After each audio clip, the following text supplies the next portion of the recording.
नमस्कार, मैं हूं जयश्री नागदा और आप देख रहे हैं सीबीसी न्यूज राजस्थान का वागड़ पोस्ट। इसमें है वो सारी खबरें जो आपके लिए जानना जरूरी हैं। तो आइए एक नजर डालते हैं आज की हेडलाइंस पर। अखिल राजस्थान राज्य कर्मचारी संयुक्त महासंघ के सैकड़ों कर्मचारी हुए गिरफ्तार, सरकार के खिलाफ की नारेबाजी।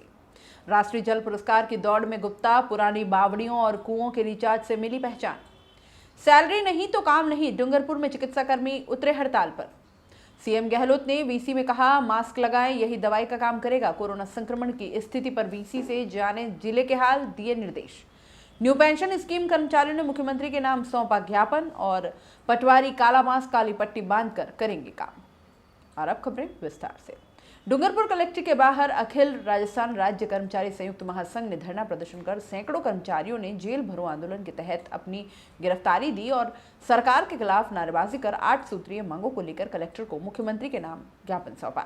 पिछले कई दिनों से कर्मचारी महासंघ वेतन का भुगतान दिलाने की मांग कर रहे थे। राज्य सरकार द्वारा मार्च महीने का वेतन में कटौती, डीए पर रोक और पीएल छुट्टियों पर रोक और कोई कर्मचारियों का पिछले 6 महीने या 12 महीने से वेतन नहीं मिला था। इसके बाद जेल भरो आंदोलन के तहत नारे लगाते हुए कर्मचारियों ने अपनी गिरफ्तारी दी। कर्मचारियों को कलेक्ट्रेट से पुलिस वाहन द्वारा सैकड़ों कर्मचारियों को वाहन में बैठाकर साबला तालाब के पास छोड़ा गया।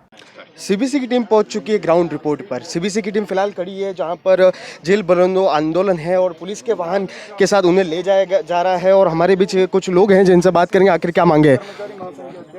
क्या नाम है आपका? धनेश्वर पंड्या, जिलाध्यक्ष कर्मचारी संयुक्त महासंघ डूंगरपुर। क्या मांगे आपकी? हमारी मांगे है, जो मार्च माह का 16 दिन का जो वेतन इन्होंने रोका गया है उसे दिलाया जाए। प्रति माह जो 1 दिन से लगा करके 5 दिन तक का कर्मचारी और अधिकारियों का जो वेतन काटा जा रहा है उसे बंद किया जाए।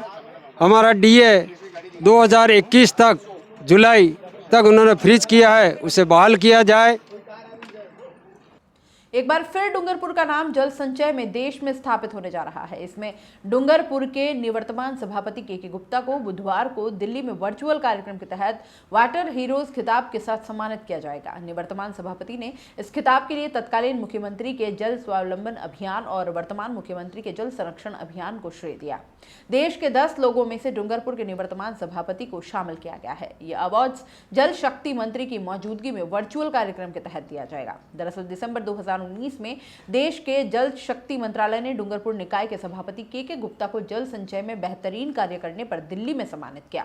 केंद्रीय मंत्री गजेंद्र सिंह शेखावत ने डूंगरपुर निकाय के जल संचय मॉडल को देश के लिए एक उदाहरण बताया। डूंगरपुर के जल संचय अभियान से प्रेरित होकर दिल्ली सरकार ने अपने जल मंत्री को डूंगरपुर के वाटर हार्वेस्टिंग प्लांट को दिल्ली में स्थापित करने डूंगरपुर अवलोकन के लिए भेजा था। जब दिल्ली की टीम ने डूंगरपुर नगर परिषद के वाटर हार्वेस्टिंग प्लांट का अवलोकन किया तो उन्होंने डूंगरपुर के वाटर हार्वेस्टिंग प्लांट को दिल्ली के घरों में स्थापित करने का निर्णय लिया। 2 दिन पूर्व डूंगरपुर के वाटर हार्वेस्टिंग प्लांट का निरीक्षण करने दिल्ली के जल मंत्री सत्येंद्र जैन सहित 7 सदस्यीय टीम में मुख्य अभियंता जल एवं सार्वजनिक विभाग ने डूंगरपुर के वाटर हार्वेस्टिंग प्लांट का अवलोकन किया। मुख्यमंत्री अशोक गहलोत ने मंगलवार को निवासपुर प्रदेश में कोरोना संक्रमण की स्थिति पर वीडियो कॉन्फ्रेंसिंग के माध्यम से समीक्षा बैठक ली। उन्होंने कहा कि कोविड-19 के लगातार कुशल प्रबंधन के कारण प्रदेश में क्रिटिकल सिम्प्टोमैटिक मरीजों की संख्या में कमी आ रही है। यह सुखद संकेत है कि बीते कुछ सप्ताह में अस्पतालों में ऑक्सीजन, आईसीयू और वेंटिलेटर की जरूरत वाले मरीजों की संख्या घट गई है। इसके बावजूद भविष्य में संक्रमण के बढ़ने की किसी भी स्थिति से निपटने के लिए हम अपनी पूरी तैयारी रखें। उन्होंने जनता से मास्क लगाने, सोशल डिस्टेंसिंग, सैनिटाइजर, बार-बार हाथ धोने की अपील करते हुए कहा है कि मास्क लगाएं, यही दवाई का काम करेगा। वीडियो कॉन्फ्रेंसिंग में चिकित्सा एवं स्वास्थ्य मंत्री डॉक्टर रघु शर्मा, चिकित्सा एवं स्वास्थ्य राज्य मंत्री सुभाष गर्ग, मुख्य सचिव निरंजन आर्य, पुलिस महानिदेशक अपराध एमएल लाठर, प्रमुख सचिव गृह अभय कुमार, सूचना एवं जनसंपर्क आयुक्त महेंद्र सोनी सहित अन्य वरिष्ठ अधिकारी भी मौजूद रहे। वीडियो कॉन्फ्रेंसिंग के दौरान जिला कलेक्टर सुरेश कुमार ओला, पुलिस अधीक्षक कालूराम रावत, मुख्य चिकित्सा एवं स्वास्थ्य अधिकारी डॉक्टर महेंद्र कुमार परमार, नगर परिषद आयुक्त नरपत सिंह राजपुरोहित एवं विभागीय अधिकारी भी मौजूद रहे हैं। और यहाँ रुकेंगे एक छोटे से ब्रेक के लिए। ब्रेक के बाद जल्द हाजिर होंगे।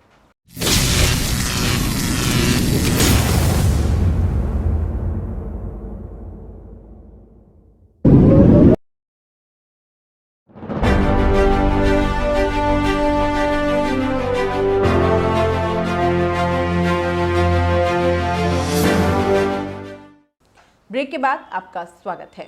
न्यू पेंशन स्कीम कर्मचारियों ने बुधवार को मुख्यमंत्री के नाम जिला कलेक्टर को ज्ञापन सौंपा। प्रदेश सचिव रमेश दामोर ने बताया कि राज्य कर्मचारियों के लिए बोनस की घोषणा का हम स्वागत करते हैं, परंतु न्यू पेंशन स्कीम कर्मचारियों के बोनस की राशि जमा कराने के लिए अन्य खाते खोलने की पृथक योजना के स्थान पर सामान्य प्रावधायी निधि की सुविधा ही उपलब्ध करवाई जाए। दामोर ने कहा कि इस निर्णय से राजस्थान के 5 लाख एनपीएस कार्मिकों को लाभ होगा।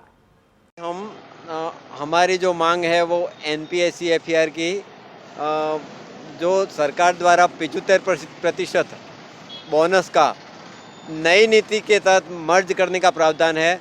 तो हमारी एक मांग है कि सरकार इस 75% को नई नीति के तहत मर्ज न करके उस नए जो GPF हमारा अकाउंट है या हमारे 2004 के बाद हमारा 4 का तो बना हुआ है, लेकिन 2004 के बाद जिन साथियों का GPF अकाउंट नहीं है उस GPF अकाउंट में 75% राशि को मर्ज करें और इस 75% राशि जो सरकार के पास आएगी, जो करोड़ों रुपये में होगी, हजारों करोड़ों में, वो राज्य के विकास में कार्य ले। हमारा GPF अकाउंट होगा तो उस पर सरकार का ब्याज भी मिलेगा। अब नई नीति क्या होगी वो सरकार हमें न तो बता रही है। तो हमारी एक ही मांग है कि उस 75% राशि को GPF में मर्ज करे, न कि कोई नई नीति बनाए। आवश्यकता क्या है सरकार को नई नीति बनाने की? GPF अकाउंट को खोल दे और जिले में GPF अकाउंट का कार्यालय भी बना हुआ है और उस कार्यालय में उस स्टाफ भी बना हुआ है, तो उसी के तहत मर्ज करके, और हमारा जो एक ही मांग है बस। अगर मांग पूरी नहीं तो आगे आंदोलन क्या बढ़ेगा क्या?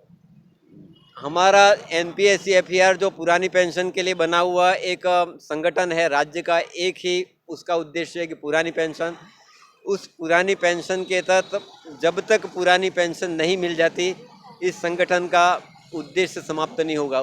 इस संगठन का एक ही लक्ष्य है कि पुरानी पेंशन।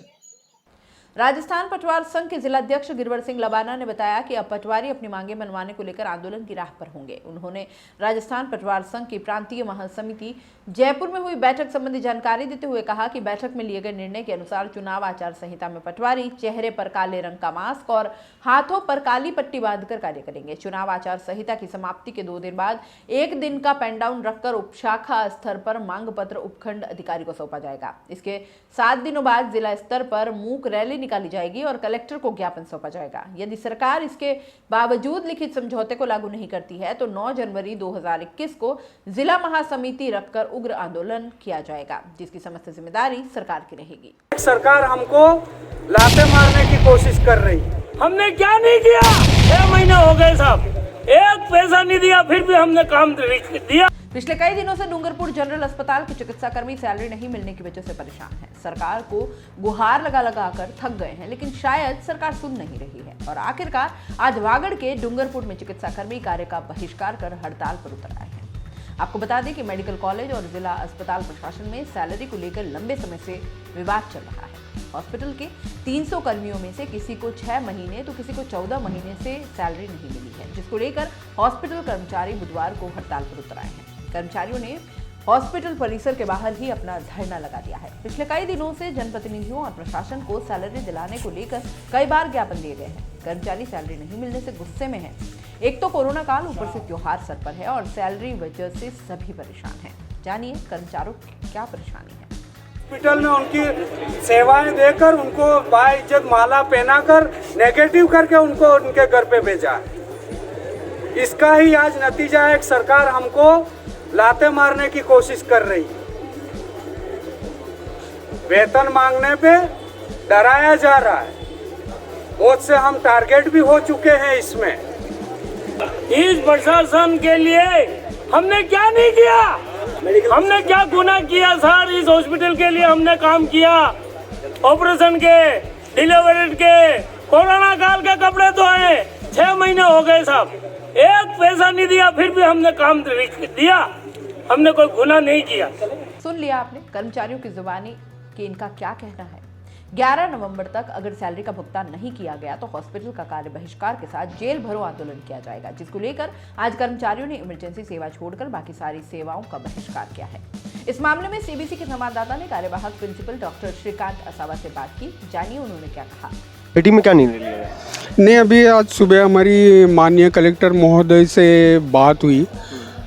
उसमें यह तय हुआ कि जो हमारे नए रिक्रूट किए हुए सारे जो मैन पावर है, जो 3 एजेंसीज के द्वारा हमने जिनको यहाँ पे रिक्रूट कराया है, ज्वाइन करवाया है, उनका 1 माह का भुगतान तुरंत वो लोग आज शाम को या कल सुबह तक कर देंगे। ये तो पहला डिसीजन था। ये करीबन 76 कर्मियों की बात थी। दूसरा हमारा बड़ा इशू जो काफ़ी दिनों से पेंडिंग चल रहा था कि कोरोना लैब में जो हमारे कर्मचारी हैं उनका पिछले 6 माह के भुगतान किसी कारणवश पूर्व में प्रशासन ने नहीं लिया था वो डिसीजन, तो वो भी हमने माननीय कलेक्टर महोदय को सब कुछ अवगत करा दिया है और ये तय हुआ कि हम इनके 1 माह का भुगतान दिवाली के पूर्व कर देंगे और बाकी के लिए माननीय कलेक्टर महोदय खुद सेक्रेटरी सर से उस बारे में बात कर रहे हैं। सर, ये जो हॉस्पिटल परिसर में जो मरीजों की कतार लगी हुई है, जब मरीजों से पूछा गया तो उनका कहना है कि डॉक्टर साहब कह रहे हैं कि पर्ची लेके आओ तो इलाज करेंगे, पर लंबी कतार लगी और कोई बीमार अवस्था में लोग बैठे हुए हैं, उनको लेकर क्या नहीं, मुझे अपने डॉक्टर कर्मियों पे, रेसिडेंट कर्मियों पे और नर्सिंग कर्मियों पे पूरा भरोसा है। उन्होंने भी ये स्पष्ट रूप से कह दिया है कि किसी भी हालत में किसी भी मरीज़ को वो परेशान नहीं होने देंगे और उनका बिल्कुल श्रद्धा से ध्यान रखेंगे। वागड़ पोस्ट में फिलहाल इतना ही। दीजिए इजाजत, नमस्कार। सीबीसी न्यूज राजस्थान की यह खबर आपको कैसी लगी, नीचे कमेंट करके जरूर बताएं। अगर आप YouTube पर देख रहे हैं तो सीबीसी न्यूज का चैनल सब्सक्राइब करिए, पास में दिख रहे बेल आइकन को भी दबाइए ताकि जब भी हम आपके लिए कोई खबर, कोई जानकारी लेकर आए तो सबसे पहले आपके पास नोटिफिकेशन पहुंचे। अगर आप Facebook पर देख रहे हैं तो सीबीसी न्यूज का पेज लाइक करिए। अगर आप Instagram पर देख रहे हैं तो आप हमें फॉलो कर सकते हैं।